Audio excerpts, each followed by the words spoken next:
interesting with psychotics and schizophrenics is that these, when they're enraged, these voices give them a tremendous amount of energy. Yeah. Narcissistic rage is a key signature of narcissism. Ah, Many times they'll have superhuman strength. When you're around a narcissist, they're very disagreeable people because they're very high conflict. They need to be in conflict all the time. They need to be creating fights. And yeah, it might be the same entities. they're probably fed energy, or they gather energy by having those kind of explosions. Some, when they get enraged, they're given supernatural strength. Mm-hmm. And I talked to one devil worshiper once on one of the prison units, and I said, you're not like the other schizophrenics. You're hearing voices, right? And he goes, yeah, I'm hearing voices. And I said, well, how come you're not depressed? And it says, well, they're giving me energy. And I said, well, what do you do with that energy? He says, they give me tasks to do. They give me jobs to do.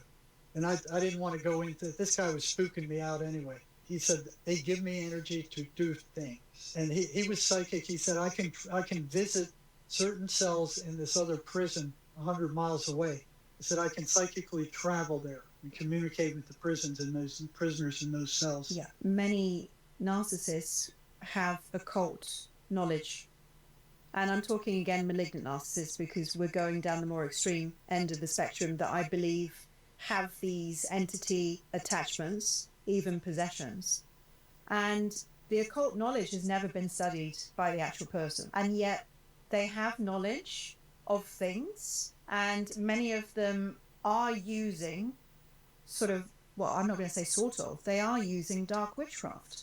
And again, many of them have never studied that in their lives, but there is some sort of knowledge coming through them. Yes, I've seen that with schizophrenics who were meth addicts. They would tell me, and it's not just one, it's scores of them would tell me that when they ran out of meth, the voices would tell them where to be and when to be there. And some stranger would come up with the meth, and there was others where the voices would tell them which houses to rob, when the people in the houses were up, when to get out of there, where to hide. Going back to the fact that the voices are anti-religious, okay? And when I say anti-religious, we're going to expand this, aren't we, to anti anything that's of love, of God, yes, of truth, of... Right. Yeah, anything that is... So it doesn't... Positive. Yeah, anything positive. Doesn't have to be a church, but it often can be to do with blessings or prayers or, hymns or healing. Usually they don't like healing, or anything that's been blessed, anything like, I don't know, a piece of... Holy water. They can't stand holy water. Holy water. It sounds very much like a vampire, and a lot of people will be laughing at that, but this is absolutely the case. And it's not only spoken about by exorcists and, religious people, but it's been spoken about in the spiritual and occult communities for hundreds of years. Whether they're lower astral entities, whether they're demonic, we can say whatever we want to say, but I will use the term lower astral entities that are negative, right? They're parasiting on negativity. Usually they do have an aversion to anything that is holy, positive or loving. Yeah, I know of people that have said, I tried to get my narcissist into a church and that person totally freaked out, wouldn't set foot in the church. Interesting. But there is a little disclaimer here, because I have no idea how they do it, but some very dark personalities and narcissists and psychopathic narcissists find their way into churches and spiritual communities and are even leaders. So they're able to speak the name of God, they're able to speak the name of Christ, they're able to sing hymns. And I have... That's interesting. See, that's very different from schizophrenics who avoid it like the plague. That's interesting. Well, usually, I'm telling you, usually narcissists also hate that. Absolutely hate that. I've heard of them smashing things up in the houses that their, so-called partners have brought in, whether it's a cross, whether it's crystals, anything that is of a, a positive or a blessed nature. They go crazy. They want it gone. They want it smashed up. So usually it's like that, but sometimes they're inside those places as well, and they're even leading them. And like I said, I have no idea how it's possible, but whatever entities are inside of them have found a way to cope with that. I don't know. Now, one thing I've seen with the victims of narcissists that I'm working with with the Mace Energy method is they seem like they're in a spider web when they're with that guy. You know, they can't break out of it. No matter how they try, no matter how miserable it is, it's like they're trapped and they will not leave. What's going on with that? Well, I can tell you exactly what's going on with that. Really, there was a PDF document that I read not so long ago. It was talking about organic portals by Rudolf Steiner's work, how somebody can be an organic portal for those kind of entities to come through. There was Sri Aurobindo, that was an Indian guru. He was talking about the difference between disincarnate spirits. So those would be, the spirits of people that once lived, that basically were evil in their lives, and they never reconciled that before death, so they went on to be evil in spirit, and they're looking for bodies to jump into to continue what they do. It's the same thing with alcoholism. These dead alcoholics who haven't moved on are looking for somebody who's drinking heavily to jump in there so they can take over, and drink again, because they can't get high in a spiritual form. And then he spoke about a second kind of entity that's a lot more dangerous, and that would have been a non-disincarnate spirit. So they're not actually spirits of people that once lived, but I believe that he was meaning more demonic in nature, like pure demonic. And they have a very powerful influence once they enter somebody's energetic environment. Narcissists, when they have locked into a victim, they lock you in, like they trap you. What they want to do is they want to get you moved in together as soon as possible. They can have, I'm talking about these entities, whether it's disincarnate spirits or demonic entities, whatever they are, they have more control and power over you when you are at physical proximity to them. So if you live under the same roof, they've got absolute control of you. So when I work with, survivors of narcissistic abuse, victims of narcissistic abuse, my number one ask for them is to get away physically. Because when you get out of their physical proximity, like I found out, because I changed countries, I gained clarity and I started to reconnect with myself. They confuse the hell out of you and they drain you. So you might not even have the physical energy to get away for a start, but then you'll be under a spell. You'll be under a spell, quite literally. I've got an interesting quote for you, actually, from Paramahansa Yogananda, and I think that this is actually true for your schizophrenic patients, and it also has a lot of truth for narcissists as well. So the quote is, "If one leaves his car unlocked with the key in the ignition, any uncouth character could get in and drive it off." That's why I recommend with all the people I work with is get on a positive spiritual path and stay there. That's the only thing that's going to keep these out. Even in the Bible, what Jesus said about, you drive these things out of the house, and if you don't refill the house, they will move in with more. And I've seen that with schizophrenics. They're thinking that schizophrenia, because the psychiatric mafia kind of presented as an illness, they think it's something like, an infection or something where you take an antibiotic and the infection clears up and it's gone. It's not like that. You get rid of these things. You have to keep working to stay on a positive spiritual path to keep them away. Yeah. So, there was one gal where her voices weren't that bad. And next time I talked to her, she said she had different voices that were there. I said, well, what happened to the one you had before? She said he was removed because he wasn't doing a good job. He wasn't being mean enough. When we speak about narcissists, there's a spectrum that I've touched upon in this discussion, where obviously the further along you become, there's a threshold.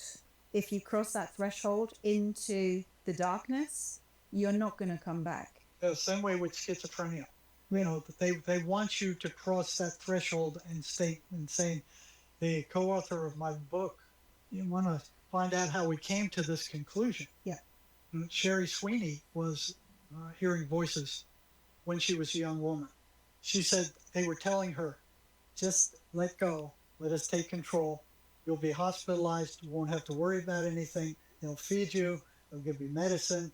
You'll be, protected in this hospital. I remember her telling me that story. And it was 10 years that I knew her before she told me she was hearing voices. Oh, really? 10 years. She was scared to come forward with that kind of information? Yeah, because there's such a stigma with it. Yeah. And then one day I was talking to her about some of the prisoners I was working with at the prison that were schizophrenic. And she said, oh, I know all about that. I said, well, how do you know all about that? Because she's one of the most spiritual people I know. She said, well, when I was a young woman, I was fighting with those things. I was struggling with them. And I didn't believe her. So I started asking her questions that only somebody who'd been there could answer correctly. And it was like boom, boom, boom, boom. She had one after another, after another, after another. She was there. So we started comparing notes, and I started asking her about stuff, different prisoners I was working with based on her experience. Finally, one day we need to let people know about this. We need to write a book and get it out there so people know what these things are.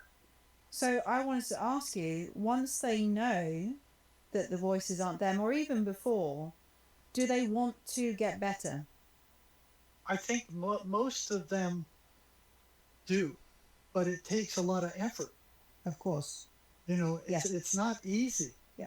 You have to fight back against them. You have to realize that there's an enemy there. Yeah. And that it's not your mind, that these things are coming in from the outside and what they're doing to you. Yeah. I had one guy write me back. He said, I saw your videos, and now I know that these things aren't me. I can handle this. But that's the opposite of what the psychiatric mafia and the medical system are telling. I understand. Narcissists don't want to get better. Yeah. And especially, like I say, when they're into malignancy, when they have psychopathy as well, their behavior benefits them so much. They don't see anything wrong with it because their entitlement's so high. Being reinforced by it. Yeah. See, that's very different from the psychotic who's in the pit of hell. They're down there. These voices are telling them, kill yourself. They want to escape it. They don't know how. Yeah. They don't realize that those voices are not them. So with the narcissist instead, they're going to find people, and usually, they're targeting the best people that they can find. Really good souls. They don't target bad souls because they're not going to be able to get anything out of them. But they seem to take a great deal of sadistic pleasure in bringing somebody that's really good, very loving, down. And so instead of, killing themselves or hurting themselves, it's all targeted to hurt others. So while they're a wrecking ball going around, they destroy people's lives.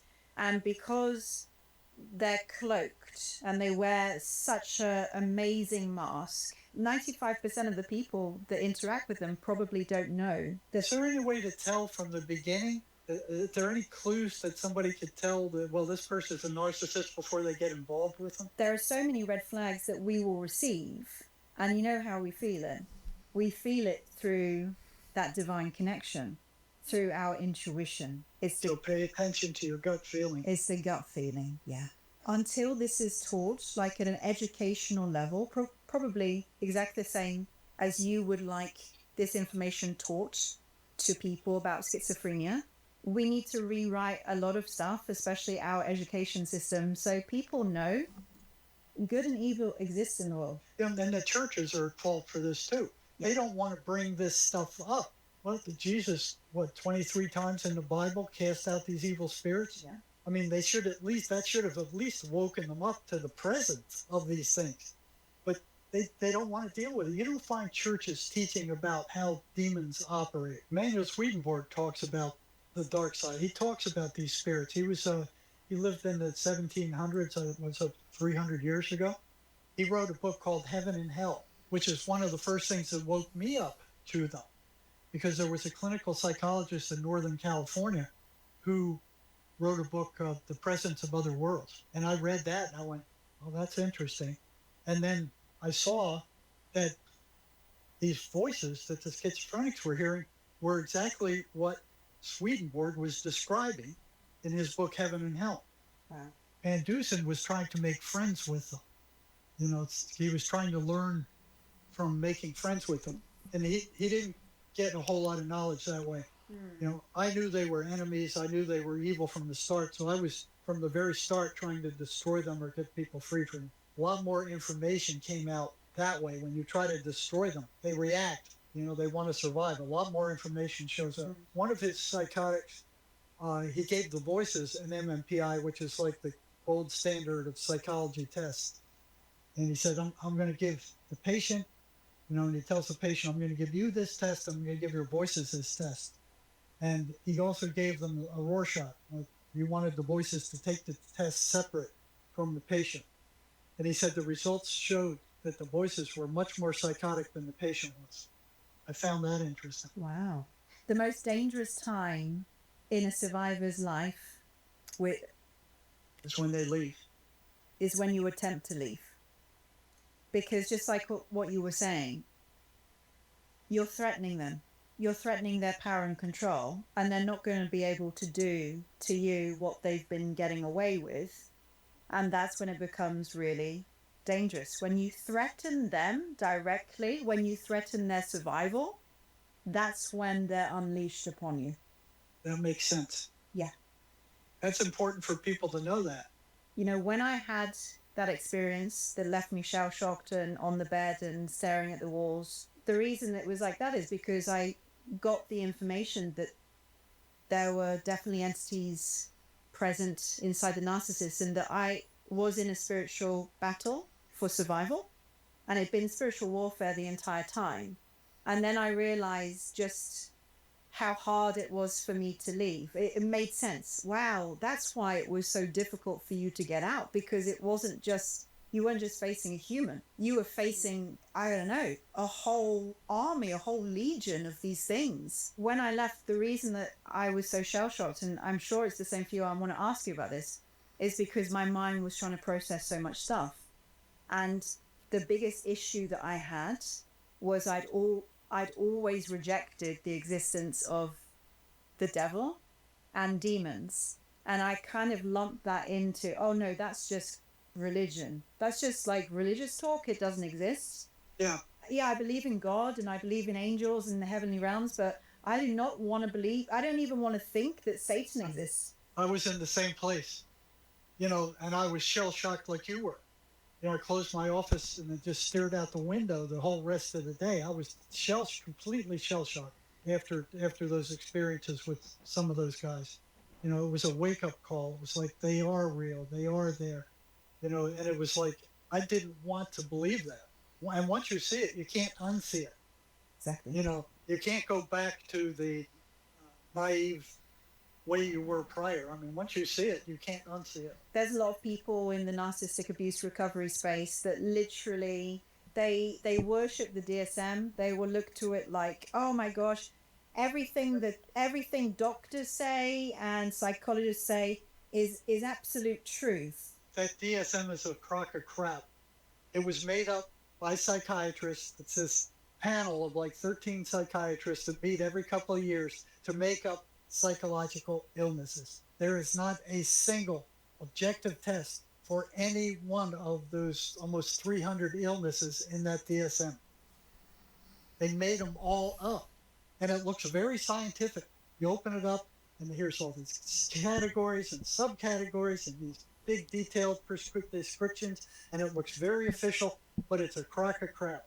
Money is driving that entire mental health system. They're not looking for ways to cure people. They're looking at ways to make money.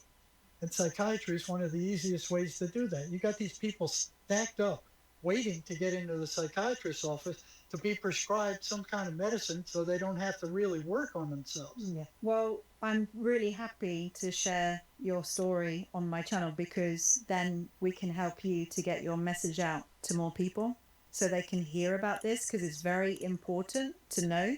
this side of things. It's been absolutely fabulous speaking with you today. You have a website. I'm going to link it in the description box. Yeah. And for anybody that wants any more information, you can find everything over at your website, right? Thank you for getting this information out. Thank you so much, Jerry.